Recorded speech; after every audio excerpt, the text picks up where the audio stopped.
Here we go. Welcome to the Business of episode number 7. I am your humble host, Jeff. And each week we take a look at the business side of something I find is an interesting topic. As you know, we record live here on YouTube, but you can also listen to the audio versions both on Spotify and Google Podcasts. Link down in the description. So over the last 6 weeks, 6 episodes, actually, we've covered a number of topics from fundraising, sports tax, gaming, the USFL, influence marketing, and our last episode was on name, image, and likeness, the NIL. But this week, this episode, we're going to discuss the exciting events from that just happened over the weekend. We're recording on July 26th. And a couple of days ago, there was the big launch of the XFL. And today's guest, I don't know, I think he's taking this time out to do this podcast just to give his hands a bit of a rest. He was tweeting and writing all about it. And welcome to the show, Greg Parks. Hello, sir. Hey, Jeff. Good to be with you. Thank you for having me. It's my honor to have you with me to talk about the the XFL. I'm going to do this. I am going to do this all night, folks. I am going to do this for the next hour. I am going to mess this up. The XFL. But before we get into that, Greg, tell us a little bit about you. How did you get into this? What is your background? Well, I'm a teacher, but my degree before I got my teaching certification was in journalism. So I've always had an interest in writing, and the XFL. It first started in 2001, if you remember back when Vince McMahon first launched the league. I was a sophomore in high school, I think, at that time. And so I was going to say, weren't you like in the... Yeah, it seems like so far ago, but I was really into it. Obviously, it only lasted a season, and then, out of sight, out of mind for nearly 20 years until McMahon resurrected it, made the announcement in 2018 that it would be returning in 2020. So, combining my love of writing with my interest in the XFL was just a natural thing. I started covering the XFL for XFLboard.com, which is one of the main XFL-focused sites out there. And I started covering that in 2020. The pandemic shut the XFL down after 5 weeks. And then when the XFL went into bankruptcy, it was purchased by The Rock, Danny Garcia, and Redbird Capital. So they are in the second relaunch, the third launch of the XFL, the third season, however you want to term it. And so we're going through the motions for the third time, where we're establishing cities. We are, getting player showcases out there and trying to decide what players will be participating in the league. Where the rule book is being written, and so it's a very interesting time to be covering the league, because for a long time there was no news. The new owners have been silent for very long stretches about the league, and as you mentioned, this past weekend was kind of an explosion of news, and you're just kind of covering as quickly as you can, getting that news out there for fans of the league to get into. So it's just kind of natural for me, I think, with my interest in writing and my interest in football, and specifically the XFL, to combine those two, and I've been writing about it for quite a long time. So how did we get here? What happened in 2001? I know you explained a little bit of it. What happened with the relaunch? And then how did we get The Rock? He's an actor. How did he, how is he an owner? And I don't know much about Danny Garcia. I don't know her background at all. But the first woman, heading up a major sports league, good for her. But I don't know much about that. So again, I don't know what you can speak to that, but how did we get to here? How did they get involved? Or... Yeah. I know Rock's got boatloads of money because he, him and Kevin Hart are in every movie out there. For sure. Yeah, I mean, I could probably talk for a half hour on this, so I'll try to give the Reader's Digest version here. Okay. XFL 2001, Vince McMahon put together the league, was very adamant about sort of competing with the NFL. Yeah, but was it just a joke? Was it just a marketing? I think it was serious. It was taken as a joke by a lot of mainstream sports people. Okay. I think Vince tried to put on a product that he thought people would like. Unfortunately, it aired a little too much on the entertainment side, which of course he's known for with being the boss of WWE for such a long time. Mm-hmm. And the football just, from a cold hard truth standpoint was not good enough, not good enough to get people interested in. Mm-hmm. And so, the league lost a lot of money, as you do with any kind of startup that size. NBC, which was one of the partners in the league with Vince and WWE, pulled out not only financially, but also as a broadcast partner, which left Vince without a lot of options. So he shut the league down after a year. If you remember, there was an ESPN 30 for 30 on the XFL in about 2017 or so. And people started, nostalgia is a funny thing. People watched that. They thought, oh, the XFL was so cool and stuff like that. Of course, nobody thought that at the time. I was one of the few who actually believed that. But when that 30 for 30 came out, it really started seemingly the ball rolling on Vince getting interested in resurrecting that project. And so in February 2018, he relaunched the XFL. Hired Oliver Luck to run it, who had a sports and business background, the father of former Indianapolis Colts quarterback Andrew Luck. And, it was in contrast to the 2001 version of the league where this was all business. They had a lot of the technological innovations that XFL 2001 was also known for, but they cut out a lot of the nonsense. And so the 2020 version of the XFL was welcomed with open arms among the mainstream sports media types and garnered pretty good ratings over the first 5 weeks. Unfortunately, COVID-19 took hold and XFL 2020 was a victim to that. Vince ended up putting the league into bankruptcy. And a few months later, it was purchased out of bankruptcy by The Rock and Danny Garcia. Danny Garcia is The Rock's ex-wife and business partner. So she... I did not know that. Yep. So she has a lot of, they've got a production company together. She has her fingers in a lot of pies in the entertainment industry. And so, that makes sense. Because I remember he said on stage, he goes, I've known her for 18 years. And when she called me, I'm like, who just picks up the phone and calls Dwayne Johnson? That'd be nice, right? I didn't know that. I tweeted him. Yep. Maybe he'll pop into the show. I did not know that. That makes a lot more sense now because I'm like, who are you and how do you just pick up the phone and call Dwayne Johnson? Right. So Redbird Capital is also, supposedly the money of the XFL. Dwayne Johnson obviously is very wealthy, but we just don't know a lot of details. They've been keeping a lot of the details very close to the vest in terms of how much money they're investing in the XFL. Where that money is coming from, whether it's Redbird, whether Johnson is a heavy monetary investor, we don't know. But obviously, he and Garcia are the faces of the XFL so far. Right. Yeah, and they did introduce. We'll talk about that later. They whoever the president is going to be, and that. Okay. So all right. So that's how we got here. So now we've got the ownership in place, and I know Dwayne over the last few weeks I've seen it. He talks about the 54th man, and he was always just the last. He was like the last guy cut, if you will. I don't know if there's truth in that or not, but it makes a good story. So, I think it's more story than truth, but I think it's his way of relating to the players who the XFL is looking to recruit. They want to recruit the players who are just not good enough at that moment to make an NFL team or an NFL practice squad, the very best of the rest, so to speak. And that's very important because a lot of what's going to dictate the success or failure of the XFL or the USFL for that matter is the quality of play on the field. So you want to make sure that you're acquiring the very best players you can.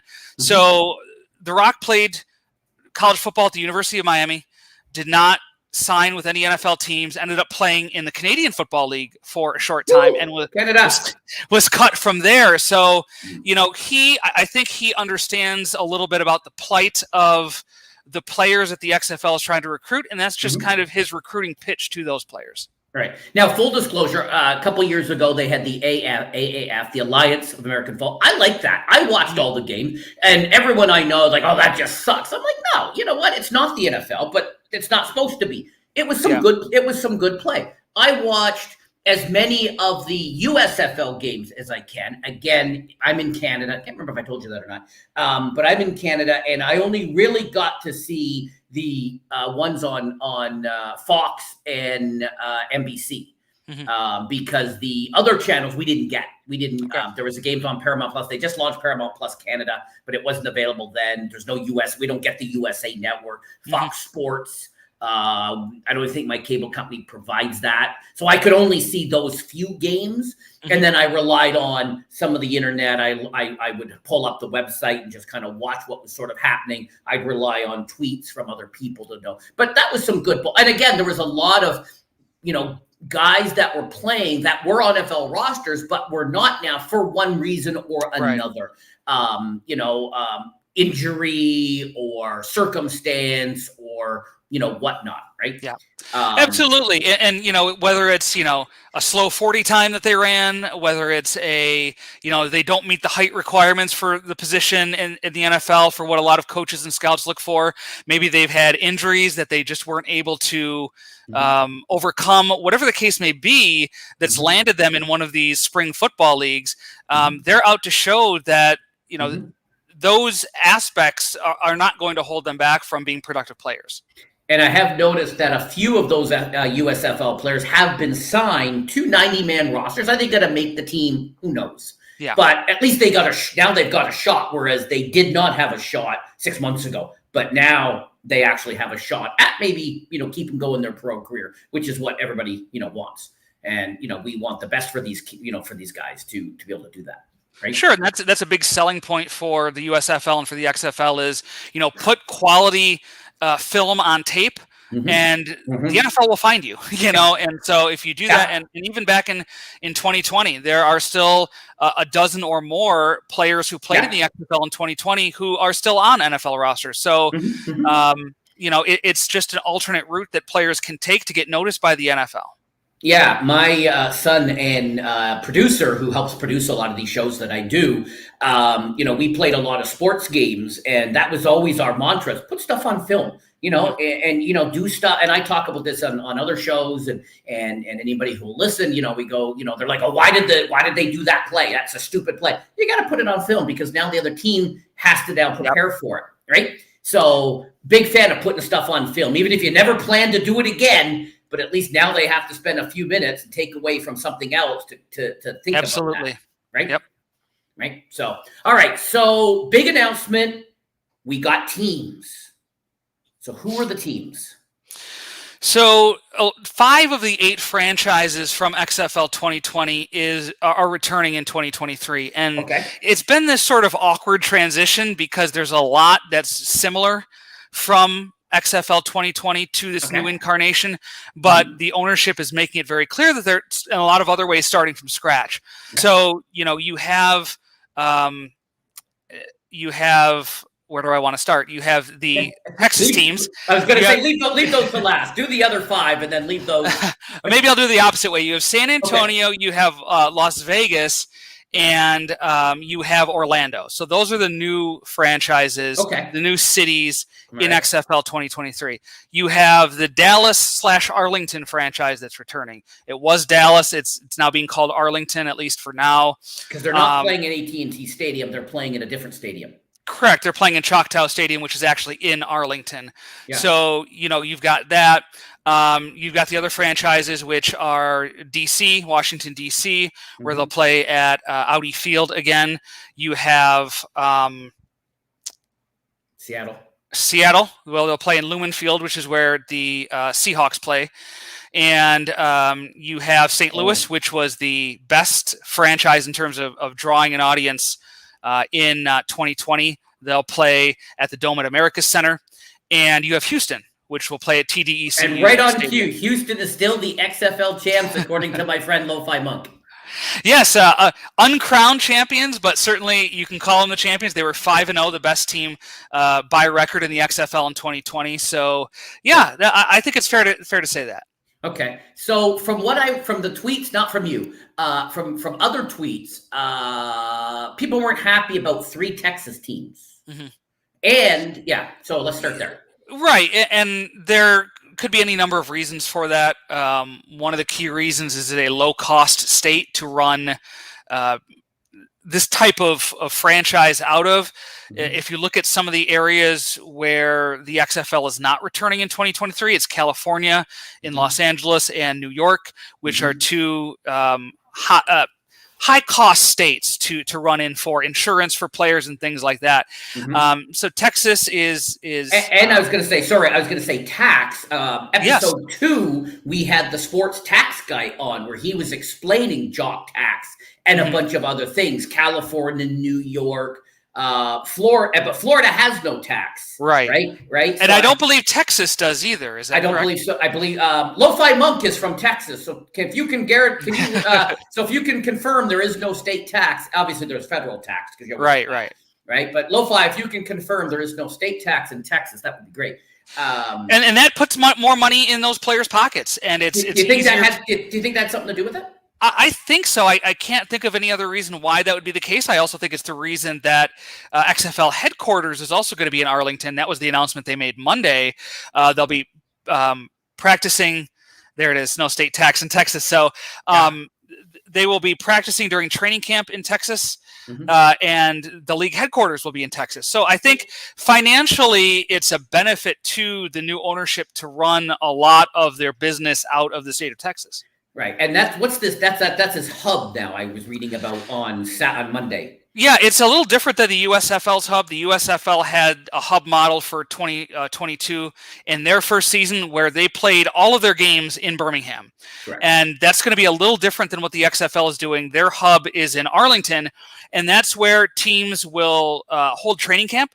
That is where teams will be headquartered and will practice during the season, and then they will fly out to the home cities to play during the season.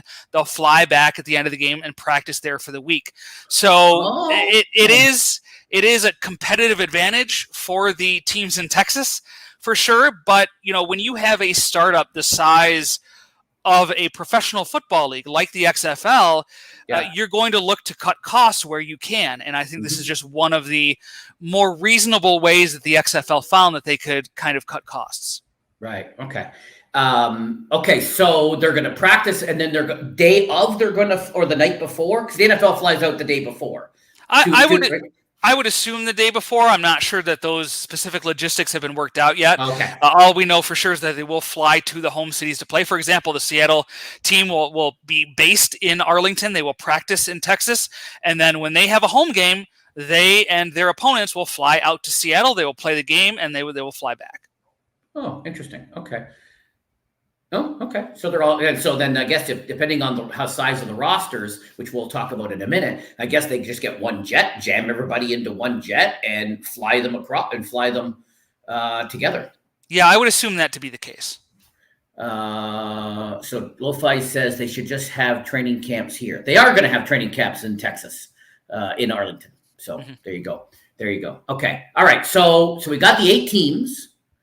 And we got them 8 cities, 3 in Texas, 1 in Florida, 1 in DC, Seattle. So now who are the coaches? There were some big name coaches that walked across the stage. And as I told you behind the scenes, as an old Crow says, one jet, what could go wrong? What could go wrong flying everybody on one jet? So as a Dallas Cowboy guy, I was really honored. And they alluded to it before, and I think I tweeted out, Son of Bum is going to be a coach, and he walked across the stage, but for Houston, not the Arlington team, which is what I was very surprised. And Wade Phillips does have a history. He coached in Houston, the Oilers, back in the day, so there is a connection there, and I think a lot of the players, or a lot of the coaches rather, do have some connection to the cities they'll be coaching in. And it really is an interesting mix. There are coaches like Wade Phillips who have just a ton of coaching experience. Jim Haslett, former NFL head coach, defensive coordinator, is going to be coaching the Seattle franchise.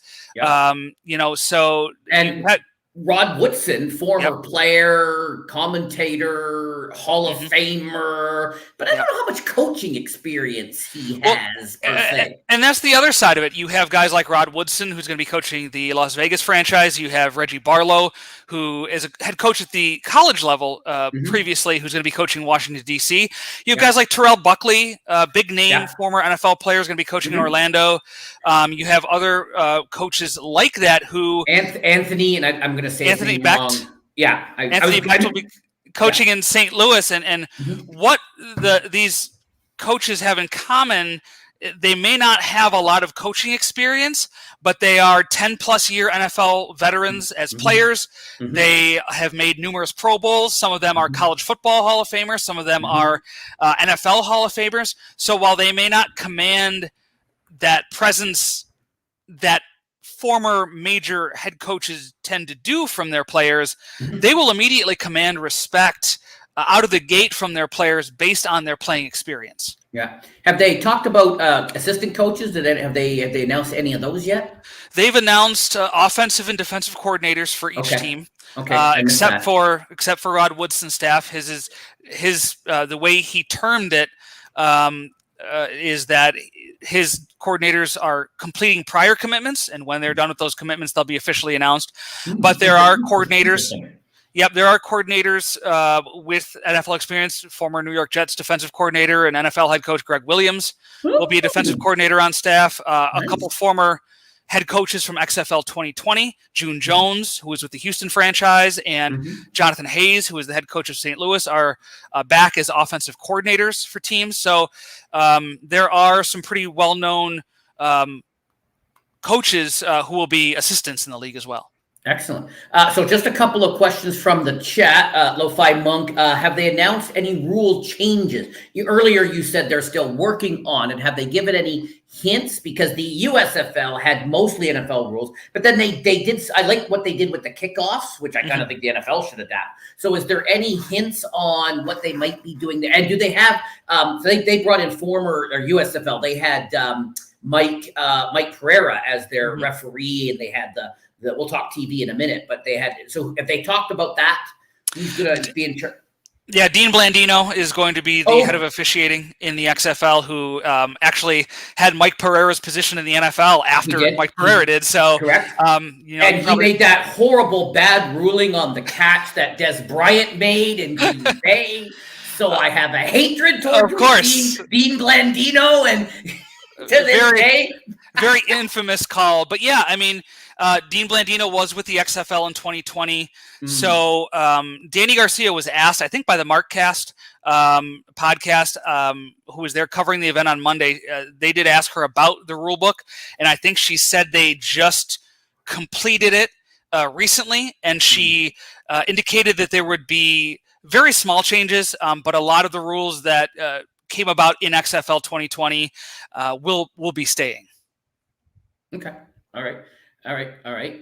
My good friend Crow Resin. I don't know if they've announced this yet. How will we be able to watch the XFL? Please don't tell me I need a cable subscription.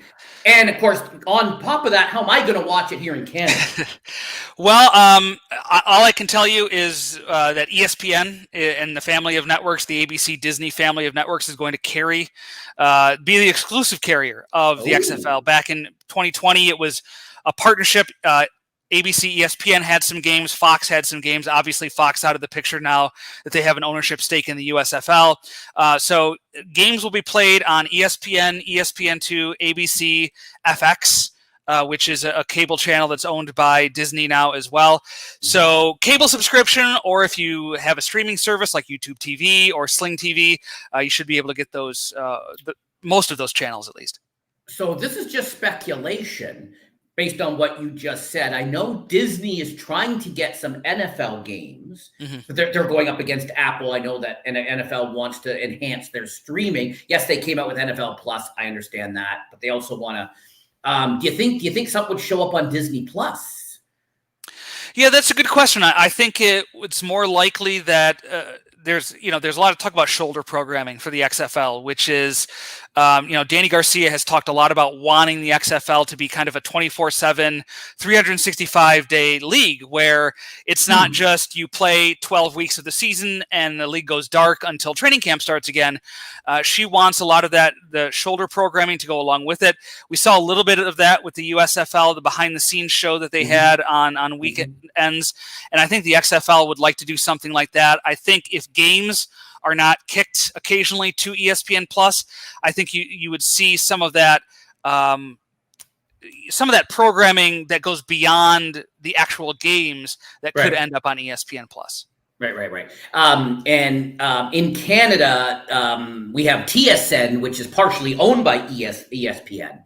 At least it used to be. I don't know the exact ownership stake now. But a lot of you mentioned earlier, the 30 for 30, we get some of those, but we don't get all of them. So I know I have caught a few of those. So that'd be interesting to see if TSN, none of the Canadian providers showed any USFL. So it'll be interesting to see what licensing agreement they have with the, because they need content too. Yeah.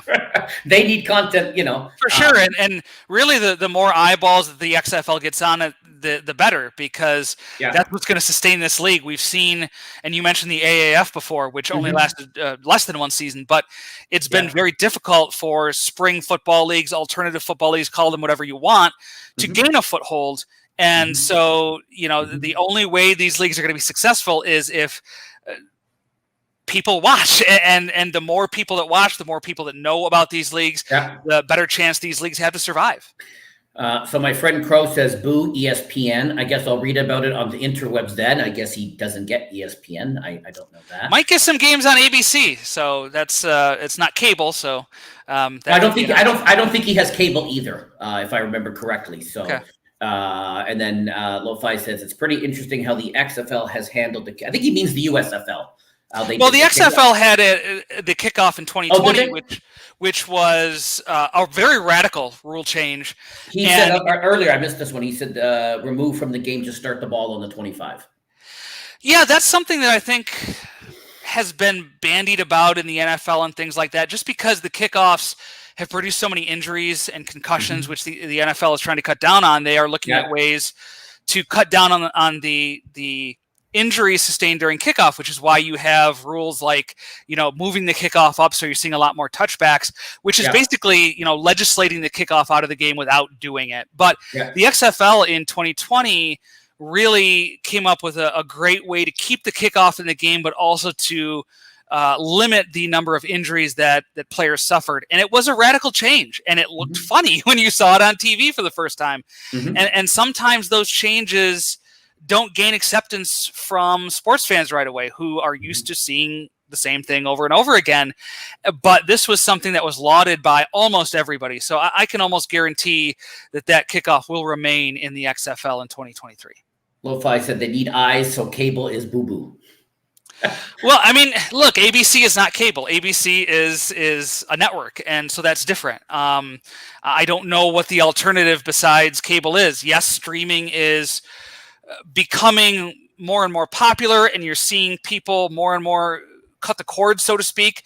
But even then, cable is still, more people have cable than have streaming still. So it is still the more viable option if you are an organization like the XFL, who again, they're trying to get the most people possible to watch their programming. They could put it on, Peacock or Paramount or Plus or something like that, but they're not going to get as many eyeballs on it. Not as many people are going to watch it as if they put it on basic cable or on network TV like on ABC. So eventually, could you see games get kicked to streaming services like that? And maybe, I think ideally the XFL would create a bidding war for the services, like you're seeing with the NFL, where Amazon is jumping in, Apple TV is jumping in.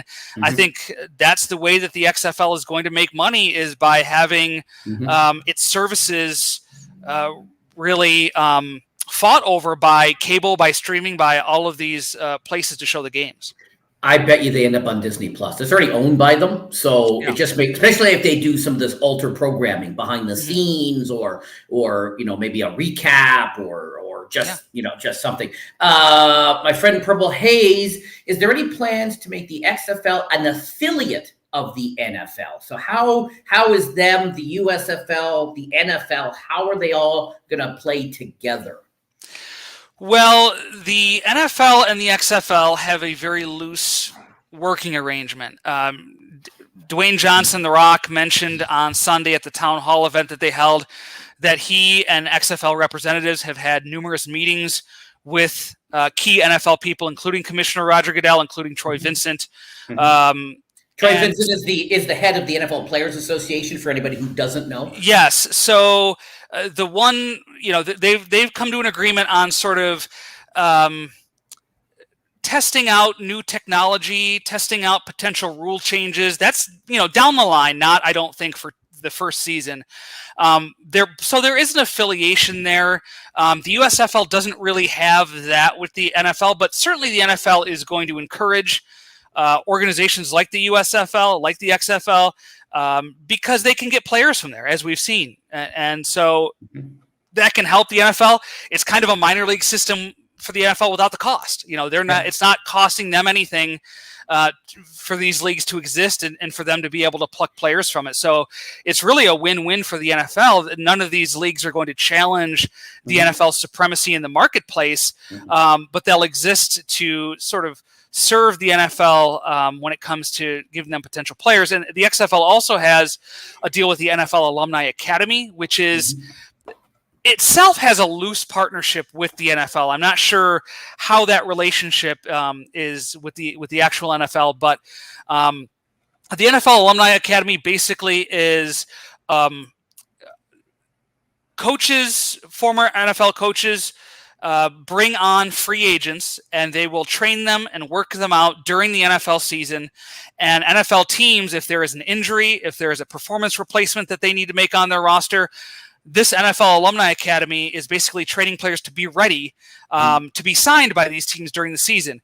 And what the XFL's agreement with the Academy is that, and this was announced much earlier and reiterated by Doug Whaley to agents last night in their Zoom call, players who finish the NFL season in the NFL Alumni Academy have an automatic opt-in to the XFL. So the NFL season is ending just as XFL training camps are beginning. So those players who end the season not on NFL rosters, but a part of the NFL Alumni Academy, have the option to automatically opt into an XFL contract if they choose. So that's kind of the partnership that the XFL has with the NFL and with the NFL Alumni Academy. Right. Gotcha. So Lo-Fi says use Immersive Stream and start their own. Immersive Stream is a Google product that they're using for gaming. So that's where that comes from. My friend Crow says Disney Plus would be a great option. I think Prime Video is going to have some sports on it. Yeah, they're going to have NFL stuff. So that's Amazon. So again, I guess if anyone wants to, if they're going to throw money at them, Danny and Dwayne will listen to them if they want to. Yeah, they're going to go where the money is, absolutely, because you've seen how exorbitant these rights fees have gotten for pro sports leagues, and part of the reason for that is that sports on cable have been sort of immune to the cord cutting and things like that. The ratings have fluctuated for sure, but with the price of scripted programming going up and with, live sports is that one thing that cable networks and television networks can count on. And so that's why you're seeing the ratings get driven up. And now you're seeing streaming services like Amazon Prime, like Apple TV get into it. So I think the more that streaming services dip their toe into that live sports water, you're going to see those rights fees go up even more. And I think that's where you have XFL ownership and others have the dollar signs in their eyes, because ultimately that's what's going to allow these organizations to survive. They're going to get ticket revenue, they're going to get merchandise revenue, but that's going to be a drop in the bucket based on what they could potentially get for television rights fees. That's where the money is made by pro sports organizations. So Lo-Fi, Purple, we've talked a lot of times because we do a lot of stuff in the gaming world. Content is key. They all need content, right? So that's why they're always developing new products. Purple says, thank you. The heart of my question is about the relationship. Traditionally, the NFL development programs have been behind other leagues. And I think that's what you were talking about. Yeah, again, it costs the NFL nothing, so it's in their benefit to to not have an adversarial relationship with these organizations, and it benefits the XFL and the USFL if they can go to NFL teams and say, hey, who from the training camp cuts should we look at? It benefits. It's a benefit in both ways. Years ago, and the Market Cast boys would probably know this maybe a little more detail. The CFL up here was on the verge of bankruptcy and was going to end, and then the NFL came in with an influx of cash again to kind of use it as like a feeder, a kind of minor league system. Some guys need some development, set them up there, right? And obviously we know of the big names that have left there: the Warren Moons, the Joe Theismanns, the Doug Flutys. Some of the big names that did well in the CFL came down and became stars in the NFL. It usually works the other way, but and you had the NFL. The NFL had its own minor league system. It had NFL Europe for several years, and that was a minor league system run by the NFL. And it just, even for the NFL, it got too cost prohibitive to do, so they ended up ditching it. And now these spring leagues are coming along, and I think the NFL sees that as sort of their own NFL Europe without the cost associated with it. And like you said, the CFL, at the time when there was no other American football leagues, was the number 2 football league for players who could not make it in the NFL. And fun fact, Warren Moon is the only player in both the Canadian and American Football Hall of Fames. Oh, interesting. Yeah, very good player. Very good player. Somebody challenged. I said that on another show, and someone challenged me on it, and they're like, "No, Doug Flutie." I go, "No, he's in the College Hall of Fame, not the NFL Hall of Fame." Fact check me all you want, all day and all night, and they did, and turns out it was right. Yeah. So, Purple Haze is saying, Purple Haze is from New York. I guess there's New York team, so I guess she's going to cheer for Houston. I think you found an interesting topic, Warren Moon. I guess I got to do a whole show just on Warren Moon, just to from back in the day. But all right, so that's cool. All right, so how are the contracts going to work? Because I know in the USFL they were paid like $250,000 for the year or something. I may be off on the number, but I think they were paid like a flat rate or something. Yeah. So USFL contracts were the average, I think, was about $45,000, and that was the base. Now you had quarterbacks who could make significantly more than that, because we all know the importance of quarterbacks, not only in the NFL but in the success of leagues like the USFL and the XFL. As the quarterback play goes, so goes the play on the field. It tends to be. The XFL came out again last night. Doug Whaley, who is their senior vice president of player personnel, held a Zoom meeting with prospective players and agents. The public was welcome, so I joined and was able to get a lot of information from there. The XFL is going to be offering a little bit more than the USFL in terms of pay. Now, that was XFL 2023 versus USFL 2022 pay. We don't know what the USFL pay structure is going to look like, how much it's going to increase in season number 2. So they may end up being pretty close to the XFL in that. Win bonuses, players are going to get a win bonus, $1,000, and that's something that's been consistent through all 3 iterations of the XFL. Starting in 2001, players were paid to play, paid more to win, which was a very famous phrase at the time on commercials by Jesse Ventura, former governor of Minnesota, who was one of the color commentators of the league. So that's part of it. They will have an opt-out at the end of the year to join NFL teams. The XFL is not going to restrict players from joining the NFL, since 99% of the players who are going to play in the XFL, that is their goal, to make it back to, or for the first time, make it into the NFL. So there's that. And, there's a lot of other minor details, like room and board will be taken care of. Meals will be taken care of by the XFL, since everybody's going to be housed in Arlington. So the XFL is going to be paying for that. They're getting health insurance through the league as well. Dental and vision will be covered. And there will be, we'll get into this when we talk about roster size, but 50 active players on the XFL rosters, 45 on game day rosters. So there's going to be 5 players who are deemed inactive every week, just like the NFL has their inactive list. So just a little bit less than the NFL. Yes, exactly. And so those players will be paid a little less that week than the players who play in the games, but they will still be eligible for the win bonus for that week. Oh, that's So good. there are a lot of small details like that. And I encourage you to check out if you're interested in more about what XFL contracts are going to look like, what rosters composition will look like, what the draft will look like. Follow me at Greg M. Parks. I tweeted out a bunch of this information last night. You can also find my story on xflboard.com with all the details from the meeting that was held last night. Beautiful. Yes, his Twitter is linked in the description.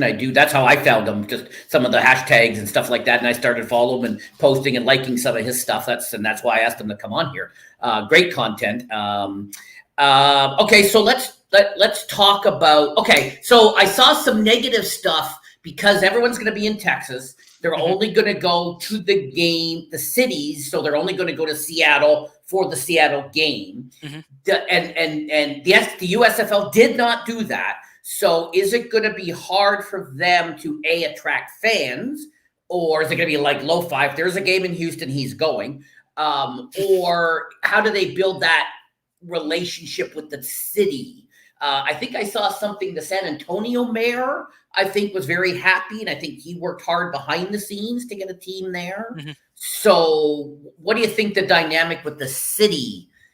And do you think they've already got that figured out, and that's why they picked those cities? And maybe, and I'm just making this up, San Diego didn't want a team, or they weren't receptive, and that's why there's no team in I'm just making San Diego up. Yeah. But I think that is my number one criticism with the model that the XFL is going with, is that in order to be successful, I think you have to have the buy-in from the local communities. And I thought XFL 2020 did a really nice job in the lead up to their season, being very visible in those communities that they were in.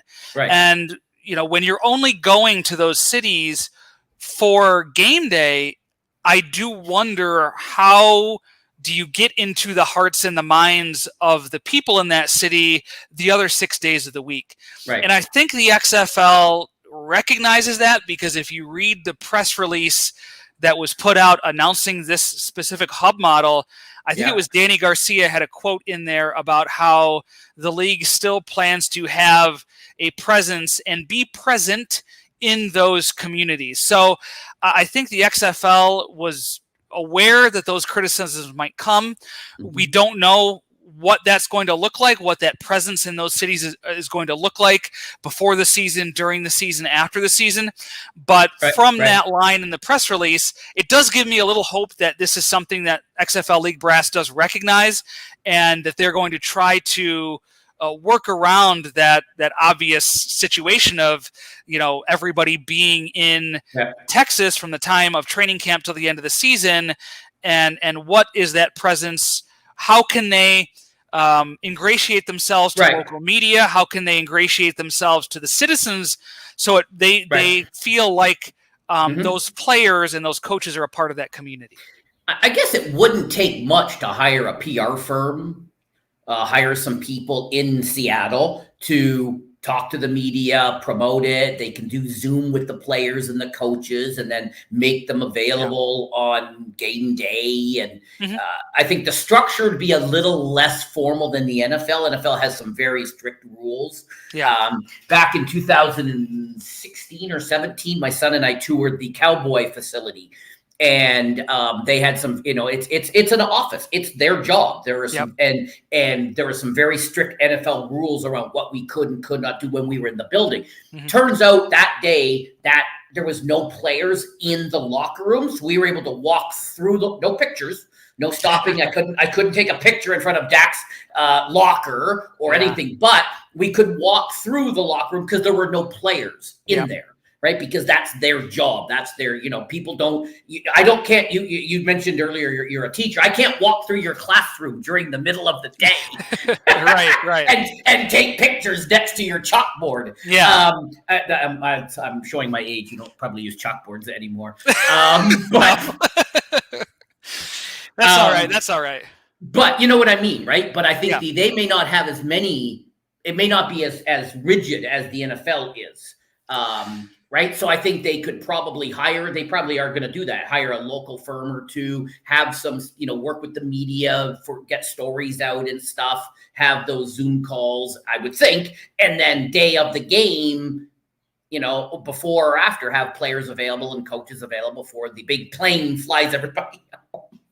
Yeah, there is a way to do it. There is a way to work around that a little bit. The Zoom calls you mentioned, even though we're sort of behind, I think, the worst of the pandemic, you're still seeing on the local news interviews being done by Zoom. And so that might not be something that goes away. And if it's not, then you could very easily do that from a player sitting in a hotel room in Arlington, connecting them with, a local news reporter in Seattle to put an interview on the news. So, well, the NFL does that now. They have phone interviews, right?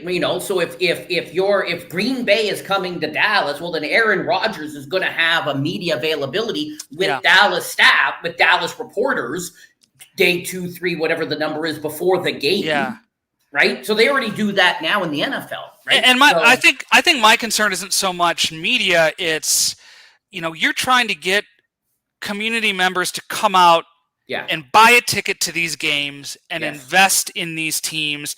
How do you do that when buy jerseys, buy merchandise? How do you do that when for 6 days out of the week the team is sitting in Arlington, Texas, and you're in Seattle or you're in St. Louis? So it's going to be interesting to see how the XFL threads that needle this year. Yeah. Now, how long is the hub only this year? So next year it could be something else? Well, they signed a 3-year agreement with the city of Arlington. So I assume that means for league headquarters and for training camps and everything else. So it seems as if it's a 3-year deal. And now that doesn't mean that the XFL may be very successful and they may expand by 2 teams or 4 teams in years 2 and 3, and you could see a hub in Arlington. You could see a hub somewhere else for training camps. So I don't think that's out of the question, but it does seem to be a long-term plan for the XFL to base their operations in Arlington. Oh, and so you think they could expand even as early as next year? I mean, there's been fans who have talked that. I've been a lot less bullish on the potential for expansion that early. I think you really need to show that you are successful over a certain amount of time. The one key here too is the ESPN deal that I mentioned earlier. We don't know how much ESPN is paying the XFL, if anything, to air these games. So we do have a question of where is the money coming from that the XFL is using to pay for this league. And if it's coming out of the pocket of Redbird Capital or any of the other investors, they may not want to expand as quickly because that is a ton more in expenses that you'd have to be paying out of pocket, especially if you're not getting a significant amount of cash from ESPN for your television deal. Follow the money, as they always say. Follow the money. Right. So we don't know any of that. And it's all privately held. Right. So they're never going to release financial statements. Correct. Like the NFL is a nonprofit. They're a 501G or whatever. Like they're an association. They're like technically a nonprofit. Everybody makes a big stink about them being a nonprofit and what goes along with that. It's just, I would say it's just privately held, and there's no requirement for the league to disclose how much money they're paying, how much money they're getting from any kind of sponsor or television network. And, Vince McMahon, when he restarted the league, he was very upfront. He said, I'm setting aside this amount of money for the first 3 years of the league.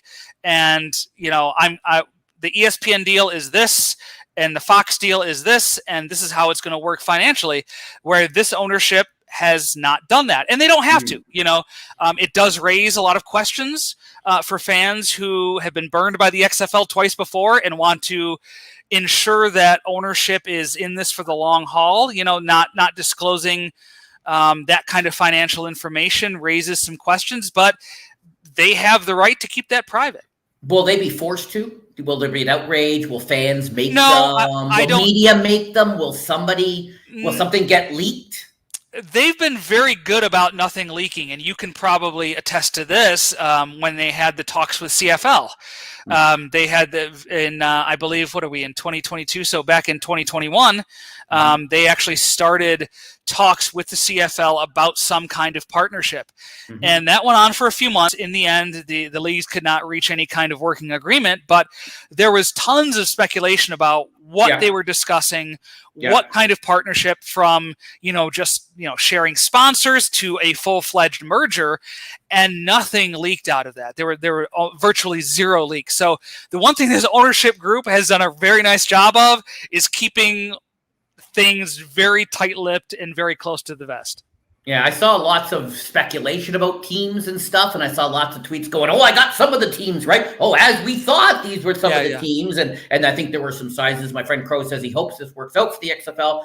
It would be good to have some real alternatives to the NFL. Well, it's not an alternative to the NFL. It's just more football. Like, come February, we all just sit around going, well, now what do we do? Watch darts? Like, now, how many more Sundays until there's football again? Absolutely. Right? And that's what the league is banking on. The NFL and pro football is the most popular sport in the United States. So if the XFL can find an avenue to get a piece of that pie and provide content for sports networks during that sort of dead period after the NFL, and give fans more pro football, they're going to do it.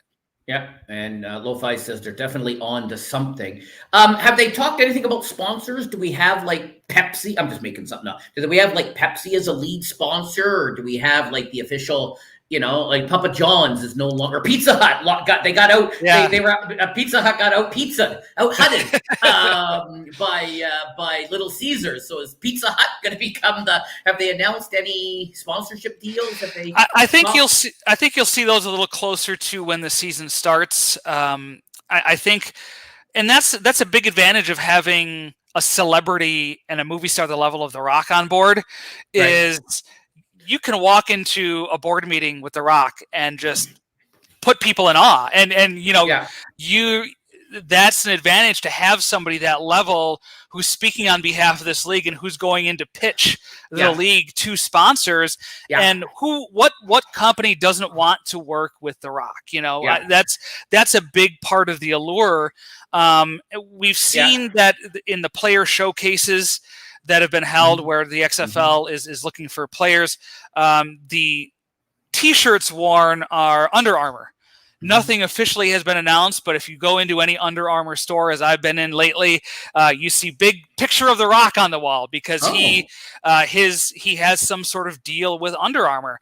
And so I would expect, if not clothing, then uniforms, perhaps even worn by the players, would be the Under Armour brand. Again, just putting two and two together, nothing's been announced. Right. But when you have The Rock and he already has established partnerships with these companies, it stands to reason they would probably come aboard, especially if they're sports affiliated with the XFL. That's kind of like the Shark Tank model. If anyone ever watches Shark Tank, they all say, Kevin O'Leary, like if he calls something, they take my call. I'm Kevin O'Leary, or they're Damon Johns, or whoever. Like if they want to do something with Walmart, he just calls Walmart. They're all going to take Kevin O'Leary's call. They're all going to take one of the Shark Tank people. Right, and you're going to take The Rock's call. If The Rock calls you up and says, "Hey," if he said, "I want to be on this show," if he DM'd me, wait, I should check my DMs. Hang on, you wouldn't say no to The Rock, Jeff. I know you wouldn't. Oh no, he did not tweet me at all saying that he wanted to join. I would have sent him the link. You would have kicked me out. I'd be gone. The Rock would be in my place. I would have kept you too, but If The Rock said, "I want to join your show," Jeff, I would have let him in. I'm not, even though I don't like his movies, but I would. Minor critique. I wouldn't tell him that. I like your movies, and I don't think you can act. But I wouldn't tell him that if he wanted to join. I tweeted him. Yeah. On the last tweet, I tweeted him. Maybe he'd join in. So Crow says The Rock has an energy drink too. I did not know that. I think he has a tequila brand too. So so he's got a lot of brands out there, and so could they end up being a sponsor of the XFL? I think it would make sense. Lo-Fi asks, how is how is The Rock no longer a professional athlete and keeps getting bigger? This dude got muscles. Well, for one, he was never a professional athlete. Let's that's gonna upset some people. Good thing nobody watches the show. The 6 people watching at the moment aren't going to tell The Rock. He never made an NFL roster. Right. So he was never a professional athlete. I have differing opinions on wrestling. So there's that. But he does work out, I guess, quite a bit. I see various things about his workout routine. I don't know if they're true or not. So he's huge. I mean, he's jacked, so he's doing something right. But when does he have time? He's always making movies with Kevin Hart. I know. It's got to be those 3 a.m. runs to the gym or something like that. Does he do that? Is that a thing? I don't know. They always say Danny Wahlberg gets up at 3 a.m. and goes to the gym, and I think he's disputed that. I think he says, I don't do that. Shut up. Yeah, I think you find time when you find time. I guess. I heard a rumor that he has his own portable gym that he takes to movie sets. I wouldn't doubt it. I was something because he can't walk into what's a U.S. gym, like World Gym or any Good Light. I don't know. He can't walk into Jimmy's gym in whatever town he's filming in to work out. And when you got the kind of money that he's made from movies, why wouldn't you bring your gym with you? Oh, here we go. He brings a trailer with him on set that has all his workout equipment. It's pretty cool. There you go. All right. So see. Gotta love people in my chat. They fact check me left, right, and center. So to make sure what I'm saying is all right. So So what's left to what is left to talk? Oh, so when's the season start? The season starts February 18th, I believe, is the first game, and that should be a week after the NFL's Super Bowl. So you don't get any downtime from football because it'll go right into the XFL season. And actually, the USFL season will actually start, I believe, at the tail end of the XFL season. So there will be some overlap between the XFL and the USFL. And then, USFL gets done and you're into NFL off-season workouts and NFL draft and training camps and all that good stuff. Okay, excellent. Okay, so it's going to – and you said how many games? So it's going to be a 10-game regular season, 2-week playoff. I think there's going to be one week of playoffs, perhaps, in the championship game. So I think it's going to be 12 total weeks of games. Do we know? Is it just are there divisions? Like the USFL had 2 divisions. Is there going to be? There likely will be divisions. Nothing's been announced yet for that. Okay. So what? Texas and everybody else? You could almost do that too. Texas and non-Texas. I guess it kind of makes sense the way they're doing this hub thing, because if you're in Seattle and Orlando, is it Orlando, the Florida? Orlando, yeah. Yeah, they're on opposite, literally ends of your country, right?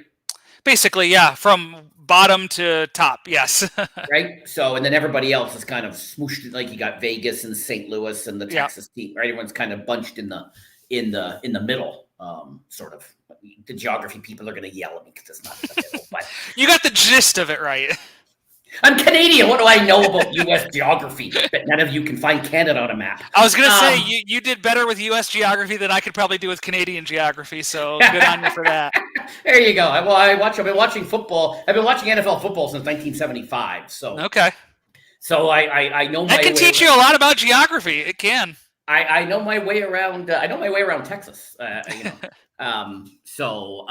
So there's probably going to be a couple of them. I would think 2. I don't think they would go any more than that. No. They couldn't go 4. There's just not enough teams. Right. So probably 2 divisions, I guess. And so 10 games and a couple of playoffs. So if there's 8 teams and there's going to be 4, so half the team will make the playoffs, I guess. Okay. Yep. Okay. That kind of makes sense. I guess. And so when is the Pro Bowl? Because the Pro Bowl happens now after. Mind you, that's really a non-event now. That's just it's become more of a. It's more of a media event, I think, than a game at this point. So here's a question that I just threw in today because I did write the show notes last night, as you and I talked about. But now I read they're getting into the metaverse. Now I have to full disclosure, I need to have a whole series of the business of that.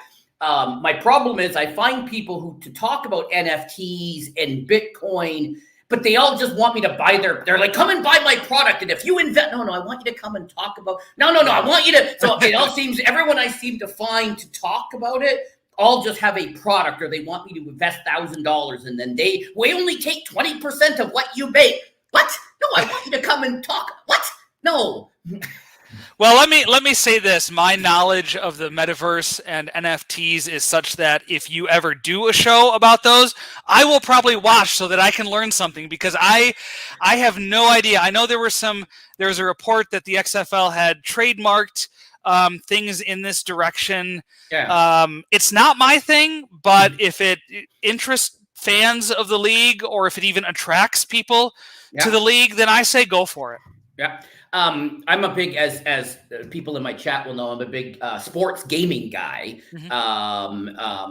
formerly of Madden, and I play a bunch of the other ones. There's a new game coming out based on NFTs where you get extra players by, buying the NFT version of the player. And somebody has to explain to me why I can't just print the JPEG out and stick that on my wall.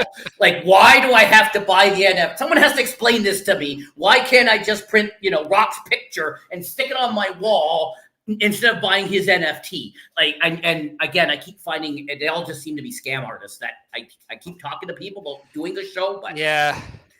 It's not a very stable business right now. It doesn't seem like. Maybe I got to get Elon on here. Mind you, he sold 75% of his crypto too. So maybe he knows something that we don't. He knows a lot of things we don't. True. Whether you love Elon or hate Elon, he just knows things. I guess you don't become the richest person in the world by doing that. So, last question, because we've gone over our hour that I promised you I would be. But I'm having a great time. This is a great conversation. Do you think there'll ever be fantasy? I'm a big fantasy football guy. Purple in the chat, big fantasy lady. Do you think there'd be because there's no fantasy in USFL? Do you think there'd be fantasy? Well, what's interesting is there was a fantasy in 2001 for the XFL online, and when nothing was online at the time. 2001 was so long ago, but if you remember back, Sandbox was a fantasy company that ran fantasy games online, and XFL had their fantasy league through Sandbox. 2020 didn't really have any official partnership with any kind of fantasy, but I would assume that XFL 2022, if not the first season, then that would be something they definitely want to look into, because again, it invests fans more in the league. If you didn't have any interest in Orlando versus Seattle, if you were living in Texas and Orlando and Seattle was playing, and you're like, what's my interest in this game? All of a sudden, if you've got fantasy players on those teams and you're in a league, you may be more inclined to watch those games. And we know that eyeballs equal money. So I think it would behoove the XFL to jump into fantasy football as soon as they can, really. And by fantasy football, I also mean like the sports betting, your daily sports, your sports books, your DraftKings, your...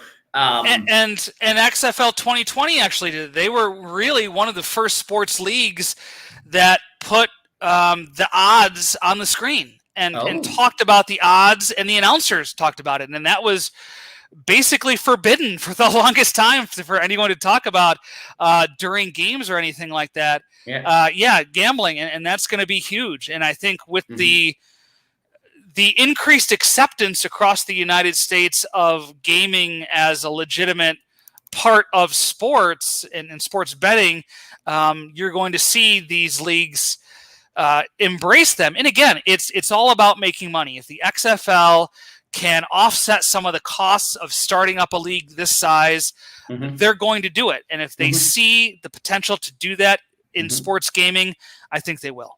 Well, in 2020, it wasn't as I'm going to use the word legal. It's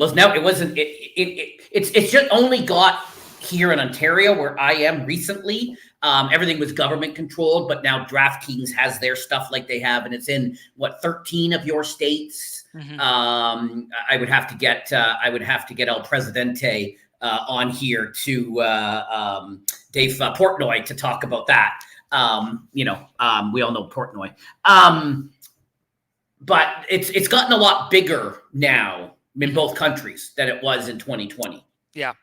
Right? And that's why I said the increased acceptance with the states approving it at some level. It may not be embracing it, fully 100%, but small steps. And again, if the XFL can figure out a way to monetize that for their league, they're going to do it.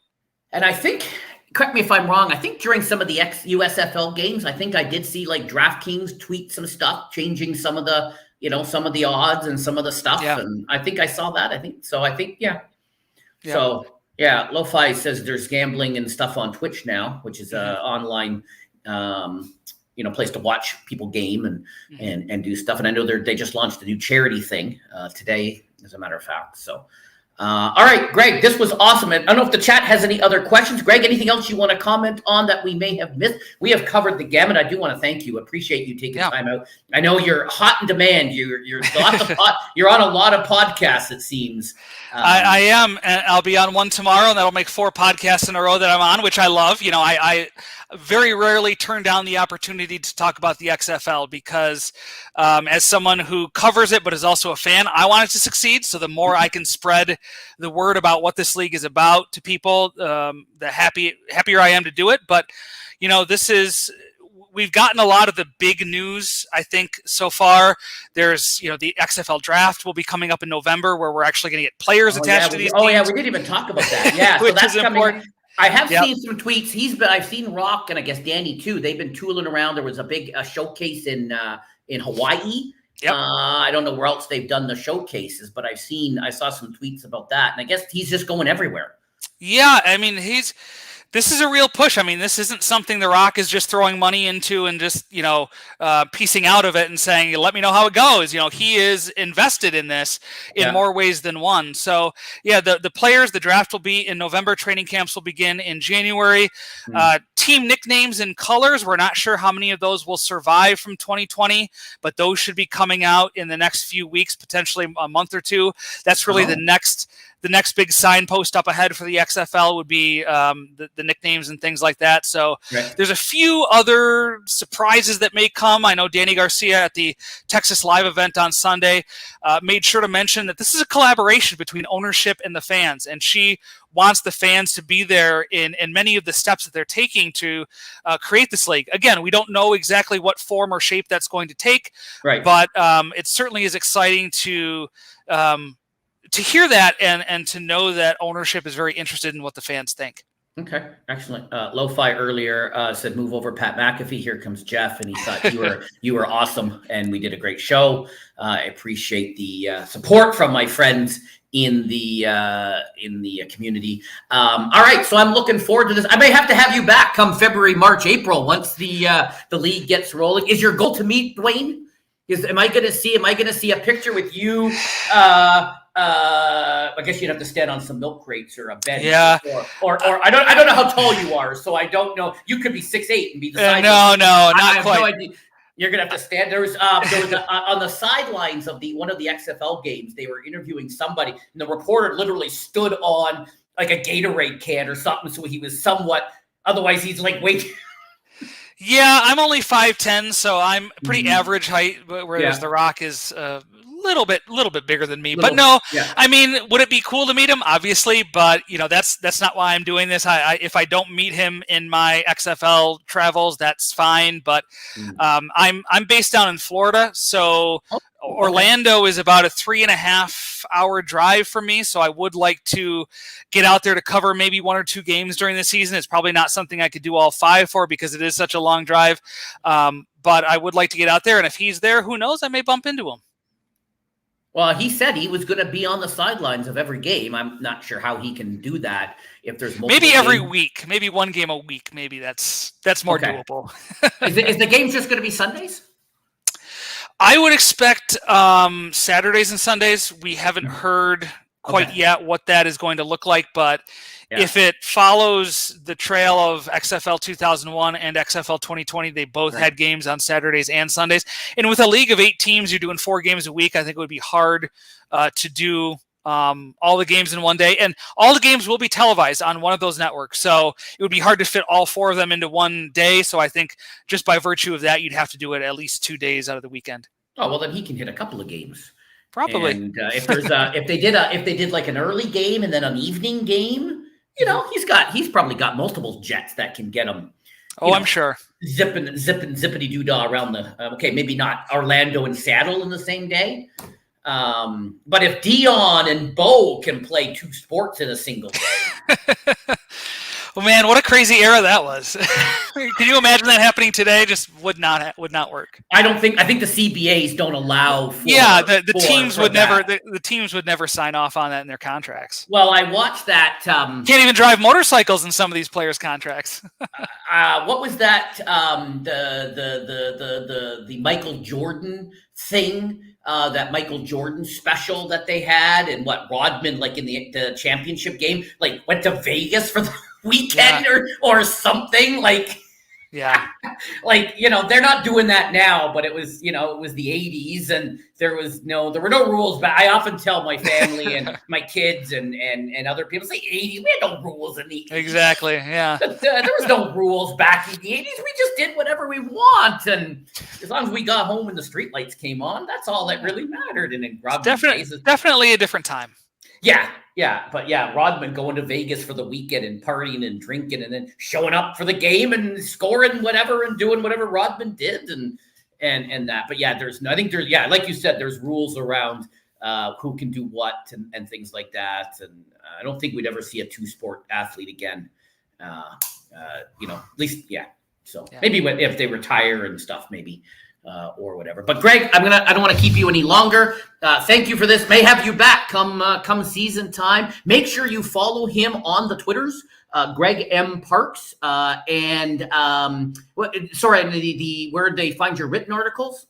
You can find my work at xflboard.com. That's where all my written work on the XFL will appear. Beautiful. And what does Crow say? It was 1978 when the Bulls and the Jazz, Rodman went to Vegas. There you go. See, my chat they're gonna correct me when I just make stuff up, but real-time fact checking. That's beautiful. But nobody, I guess I was right about the Warren Moon thing, because nobody came back and told me I was wrong on that. So, but I guess that was 97 in India. It wasn't the 80s, but Greg, thank you very much. Crow, Lo-Fi, Purple, everybody else watching this. Some people will listen to the podcast. I'm going to throw it up on Spotify and Google Podcasts later. A lot of people watch the replay and comment and that. Hopefully you guys are all following Greg and paying attention. And as there's new news coming, it seems like there's new news every day. It seems like they've now opened the floodgates. Right. And so I think now they've got the big momentum. Exactly. Right? But now NFL training camps have started. So now I think maybe they just wanted to get ahead of all that. Now there's just all that news. For sure. So obviously it's all strategic in what they do. Both of them are pretty smart people. They're not doing things just haphazardly, right? So exactly. Yeah. I think have it all planned out. That for sure. I think that is one of the reasons that the news came out when it did. But I also think you're right. Now that the cities are out there, that was the last big announcement that fans were really waiting on. So now I think we can move forward with a lot of other things coming up. And I guess there's some New York and California people aren't going to be happy, and they're just not going to pay attention because there's no team. So they're probably going to be like, That's the concern is, Los Angeles and New York City both had teams in 2020, and those are the 2 biggest television markets. So the XFL is taking a big risk here by eliminating those teams and running the risk of, not really affecting their television viewership by not having teams in those cities. Well, the NFL didn't have a team in LA for 20 years. Yeah. And they did okay. They survived. They somehow made it work. Right? The little engine that could. That's what we always call the NFL. I call it the no fun league, but that's what I call it. Greg, hang on 1 second. I'm just going to end the broadcast. Everyone, thanks for watching and listening, and we'll be back soon with another episode. Hopefully I can get this Bitcoin and NFT thing if I can stop finding scammers that just want me to invest and take 20% of my profits. But anyways, thanks everyone for watching. I appreciate it all. Appreciate Greg, and have a great day.